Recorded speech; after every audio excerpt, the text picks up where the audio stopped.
Welcome to episode 128 of How About the Huskies. As always, I'm your host, Connor, joined by Matt and Andrew. And I know we promised you guys our next episode would be the Oklahoma preview. It was not. It was that interview we did with Eric Riba that you guys should have seen yesterday by the time you're listening or watching to this one.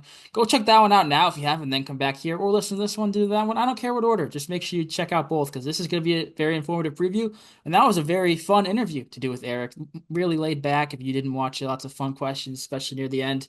But here, we have our Oklahoma preview we promised you all. I know, Andrew, you did a lot of prep for this one, more than I did. What do you got going into this one for Oklahoma? I did, and this is a weird team. I watched some film on them. I kind of brought up some numbers. They finished. What I'm about to say does not deceive how good of a team they are because they finished 13th out of 16 teams in the SEC. And if you don't know, 14 of the 16 teams in the SEC made the NCAA tournament. The only two that didn't were LSU and I believe winless South Carolina, maybe one or two wins South Carolina, but 14 of the 16 teams make obviously the SEC in terms of college basketball was the power conference. But Oklahoma, including the SEC tournament, went 7-13 in the SEC play. They gave up 80 points a game, which is a lot of points. Averaged 80 points a game in SEC play. They had some good wins over their season. They beat number 15 Missouri and number 21 Mississippi State in the SEC, and then early in the year in their undefeated 13-0 non-conference play, they beat number 24 Arizona and number 24 Michigan. So this team isn't one to genuinely be overlooked because I feel like if you look at their record, 20-13, but 7-13 in the SEC, they're not that good. They are a very good team, and we're about to talk about why. Yeah, they definitely have some very talented players. We'll kind of go through their roster as a whole. You guys can chime in whenever you want. Don't be shy.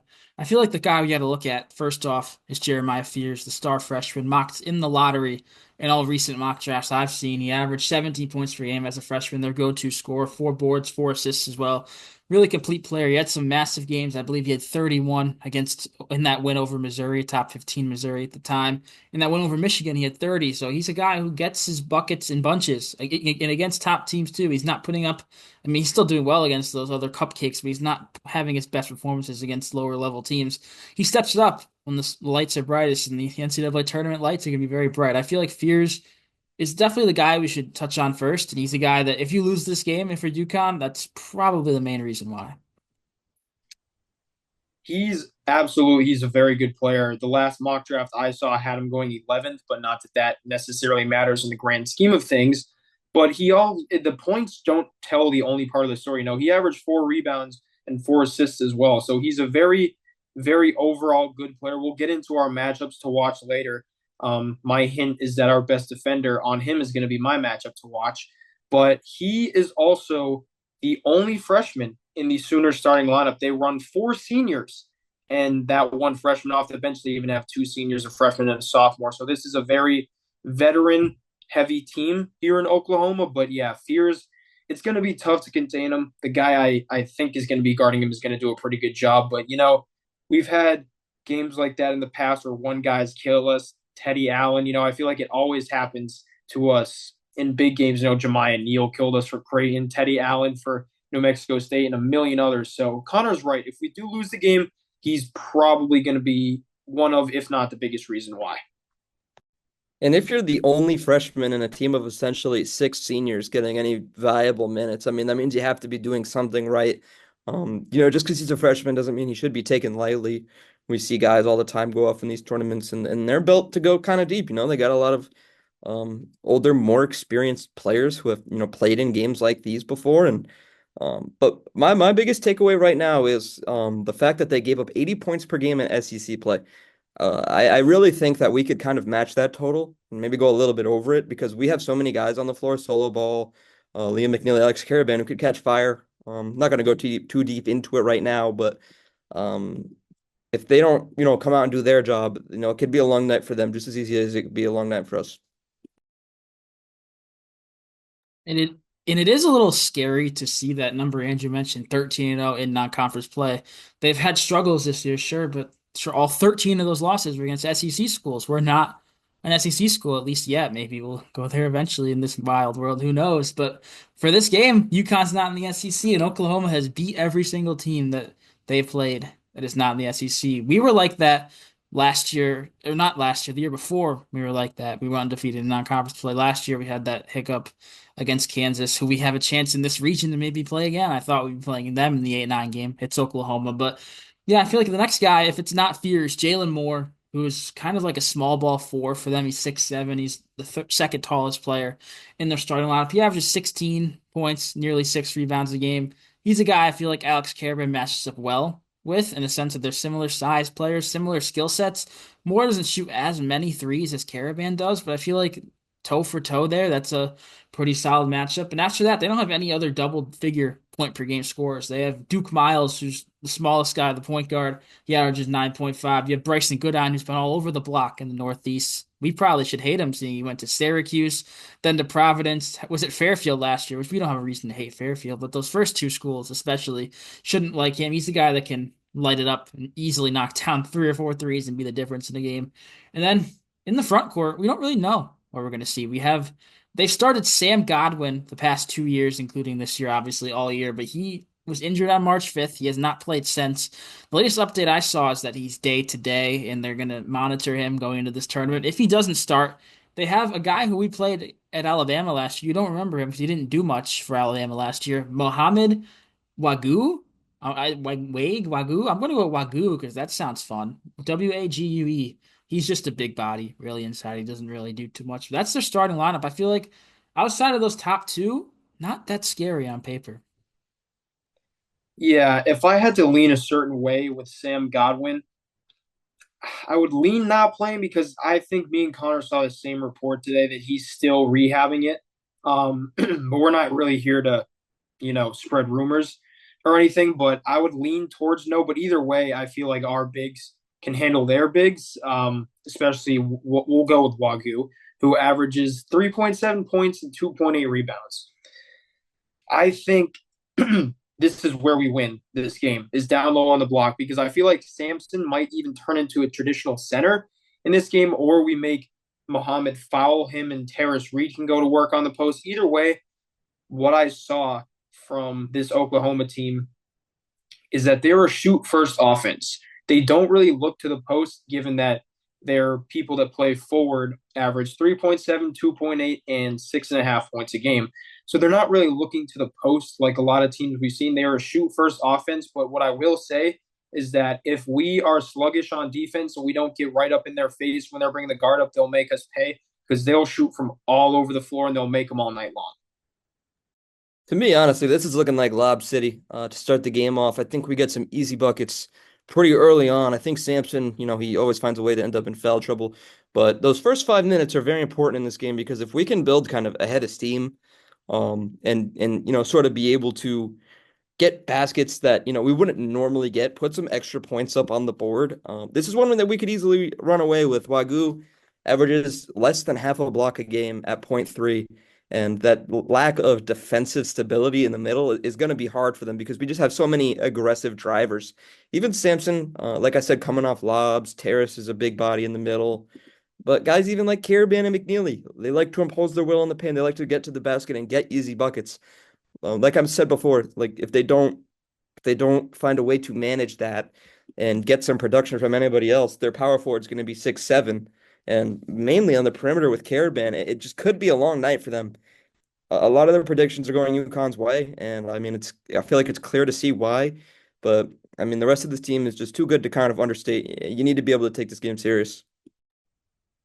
Yeah, I know you guys already mentioned the 80 points per game in SEC play. This is not a team that has defensive first guys, at least on the perimeter. So I feel like Liam McNeely can take advantage of that. Looking at their starting lineup and their height, there's going to be a guy that Liam McNeely's 2 or 3 inches taller than that'll be guarding him, and he has to take advantage of that. This is a game I feel like we've seen some flashes in the Big East tournament where Aiden Mahaney is really going to thrive, especially if he gets extended minutes, because we saw in that Creighton game he played more minutes than he has as of late with Diarra on the floor, as opposed to him just being DR substitute. They play one on, one off. I feel like this is a matchup that none of those guards in the starting lineup, and they have some solid defenders on the bench, but nothing that's really crazy. I feel like Mahaney is a guy who can take advantage of that, and if it's only 8 points, or I say only like he's not doing that often recently. If he can get some production from him off the bench, especially where the bench has been, I feel like Stewart has a chance to get a couple buckets in this one. We talked about center with Terrace Street. I feel like our bench is going to be surprisingly important in this game, especially seeing if we win this one, we have to most likely play a very challenging game 48 hours later, less than that, against one of the best teams in the country. You're going to want to have fresh-ish legs. So if you can ideally not play Hassan Diarra 38 minutes, Liam 38, Alex 40, Solo however many, and have those other guys play and be productive, I feel like that'd be massive. And I feel like it's trending that way for me. The bench has to show up. I mean, the starters, I feel like you kind of know what you're going to get at this point of the season, but it's a huge question mark. Guys like Mahaney, guys like Stewart, like you mentioned, even Terrace, who's been one of our key impact players, has come off the bench all season. And if you can get some, quality minutes out of Stu, if he can put up around 10 points and Mahaney can hit a three or maybe two of them, then I feel like you're sitting in a really good spot. I just don't see like off their bench they have Kobe Elvis, who's a pretty decent scorer in average minutes. But I mean, besides that, it's Glenn Taylor Jr. and Luke Norweather, who are above 6'6". It's just going to be a long night for them if they can't really come out and run with us and can't especially defend the rim. I feel like we're just going to be going at the rim all night. What Connor just said is exactly right. The bench will be very important in this one because you look at our bench versus excuse me versus their bench. We have Aiden Mahaney who matches up against Kobe Elvis, probably 6'1", and Mahaney's like 6'3". We have Ross, who I guess 6'8" against 6'2", and then Stewart against Taylor, and then the big guys Reed and Northweather. You look at these averages: 8, 4.5, 4.5, and 3. Just about. I'm rounding up because I don't want to say the points. That's not a lot of points off the bench. That's what, 8, 13, 18, 20 points off the bench. It's a lot less than I would have thought with an SEC team. And I think this bench has a lot of capability to put up more than 20 points. And I think we're going to need them to, because eventually these Oklahoma guys are going to get tired and they're going to have to put their subs in. I think that's where we're going to have to really feast off of, is our bench against their bench, because I would say that we have the edge completely. I think our 4 bench guys are much better than their 4 bench guys. But in this game, the bench will tell a lot of the story, even maybe more so than the starters, because the bench is what finishes the game. So I feel like this bench in this game is going to be very important. And I think one of the biggest keys for this game is how the team starts. If they start like they did against Creighton, which Creighton was making every single shot and they were down early, and it was really a struggle from there, I feel like it's not going to be good. You can't let Oklahoma guys like Goodine or Duke Miles or obviously Fears come out and knock down 2 or 3 threes as a unit, because if you're down even 6 to 8 points in those first 5 minutes, it's just uphill climbing from there, and that's not always a good thing. We've seen this team come back. We had what, 3 or 4 14+ point comebacks in the Big East, so we've seen it happen. But I just rather not be in that position. It starts off with running. I agree, Matt. We've seen with this team, with UConn and Dan Hurley, starting with lobs a lot. I feel like we could see a lob from DR to Sampson off the rip. I feel like Oklahoma could even be expecting that. Not sure what they'd be able to do about it with the chemistry those two have. But yeah, I just feel like the biggest key for me is how they start, because I feel like this is a team where Oklahoma allows a lot of points. If you get a lot of points early and they are the team that has to be on an uphill climb, I feel like you could bury them. Moving on now. I think we'll want to do matchups to watch first, then players to watch. We'll do matchups to watch first. You guys got any matchups to watch? Yeah, I actually, after watching their film, I took the time to write down what my starting lineup will be. I think it'll be Solo on Miles, Diarra on Fields, Fears, McNeely on Goodine, Caravan on Moore, and then I put Johnson/Reed on Mohammed Wag because I feel like they're going to get equal time, but either way, I think that our center's way better than them. But my matchup to watch is the one I talked about earlier, and that's going to be our best defender, the graduate student veteran Hassan Diarra, on their freshman leading scorer Jeremiah Fears. I think it's going to be really important for Diarra to kind of slow him down. Fears probably got the team's best defender on him every single game, especially in the SEC play. But there's not a lot of defenders, especially guards, that play defense, hard nosed defense like Hassan Diarra does.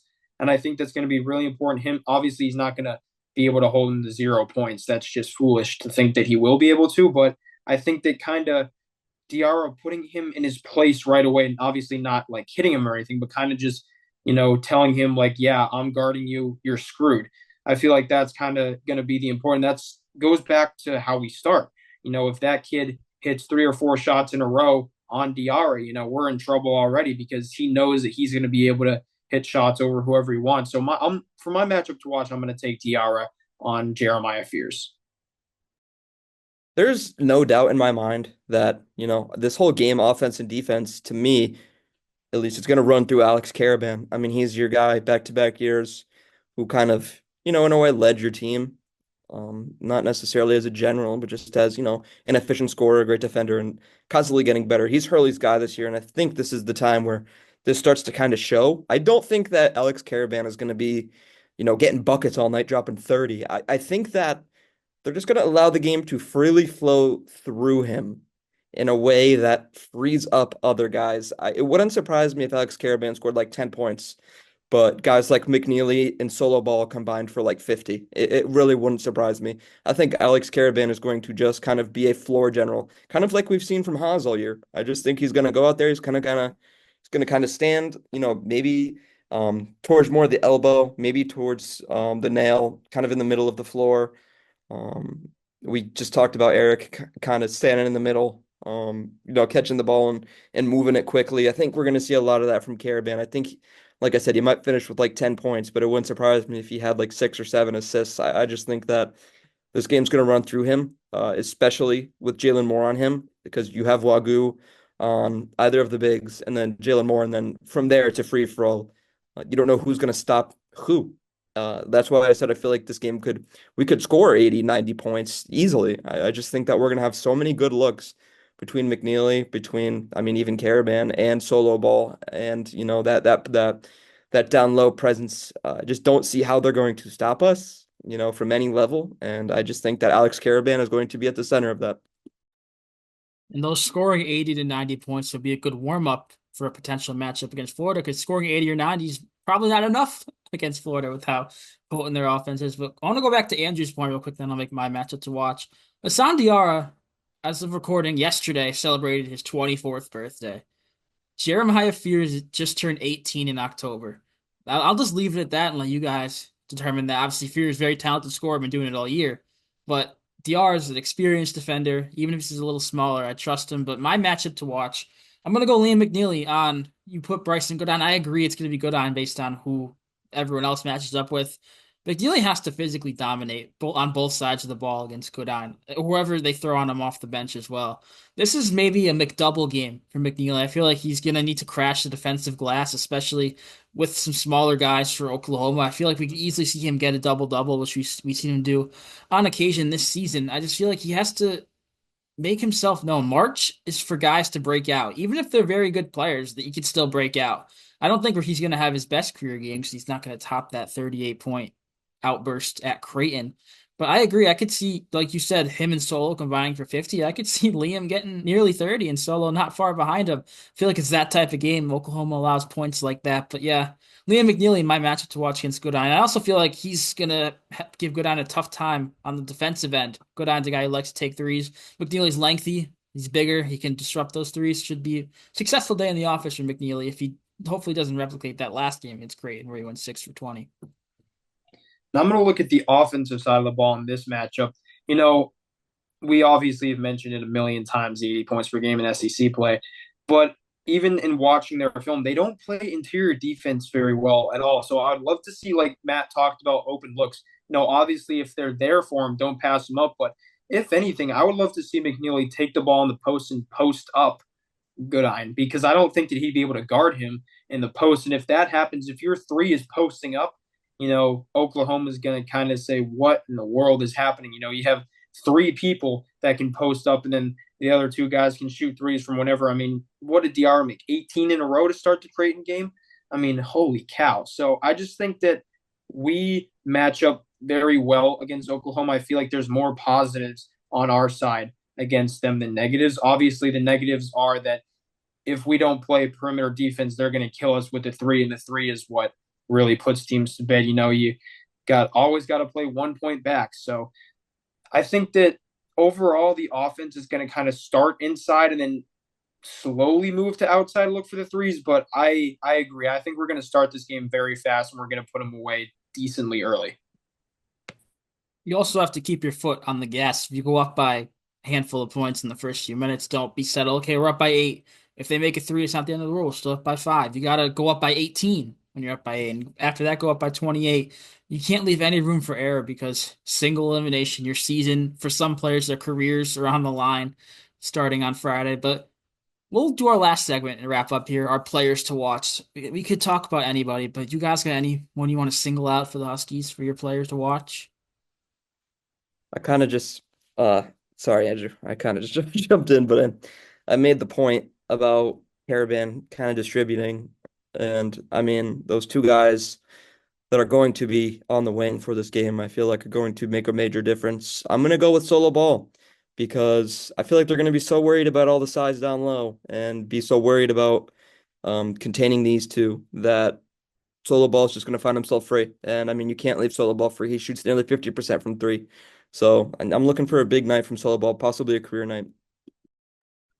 And I'm going to stick with my guy, Diarra. I think he's going to be the anchor on defense that kind of makes the ship go. And I think he's going to do a pretty good job of guarding fears. So I'm gonna keep my guy for my player to watch with Hassan Diarra. Yes, going third with these, there's usually a 50-50 chance your guys take, and mine was not. I'm rolling with Aiden Mahaney because I've been rolling with him all year through the struggles, through the struggles worse than the more struggles, and now he's finally kind of playing well as of late in his role. I feel like we're gonna see double figures from him in this game. It's that type of game. I just did the numbers in his career in postseason play. He's averaging over 10 points per game. That's including conference tournaments and NCAA tournaments. He's a guy who I feel like will step it up, especially when he's not the main guy. He had some struggles. He averaged what he had against St. Mary's in the NCAA tournament. He had one game where he didn't score and was in foul trouble. Another game where he had 9. Another game where he had 13. Those were all games where he's the best scorer and best player on those teams and was being locked up accordingly. Here, he's going to be, whenever he's on the floor, the fourth, maybe third option to score. The defense, and it's already not a solid Oklahoma defense, they're not going to be locked in on Aiden Mahaney. I feel like he can get his shots. I feel like double figures should be fairly easy for him to get in this one. Or he could also what Dan Hurley will do is he struggles in the first 2 minutes and he only plays 2 minutes. But I'm going to go with my guy Mahaney. I feel like he's due. He's going to really surprise UConn Nation. He's going to make some game-winning plays. That's my prediction for this one. All right, you guys got any last thoughts here for the Oklahoma preview? This is going to be quite a game, quite a wait. 9:25 on Friday night. I saw it and I agree. I don't mind being the late game on the Friday because say we lose this game, your NCAA tournament viewing isn't ruined for the rest of the round of 64 just because UConn lost early on. So I'm kind of glad we're later in case we happen to lose this game, which is very possible. So we don't have our time ruined. I remember when we lost to Mexico State. And this is a quick story, and then I'll wrap up. Right at that same time, St. Peter's was beating Kentucky, the 15 over the 2. I didn't care that was happening. All I cared about was Teddy Allen just dropped 37 on our heads. So luckily there shouldn't be too much crazy stuff going on at 11 p.m. on Friday night, NCAA tournament wise, should we lose this game. But just enjoy it. Will we do a Florida preview if we win? Oh, I shouldn't say that because Norfolk State could win. Will we be doing a round of 32 preview? Probably. It's a short turnaround, but I feel like it's important enough. We'll try to bang one out. But yeah, thank you guys for tuning in and stay tuned for the next one. Hopefully, it's a positive one.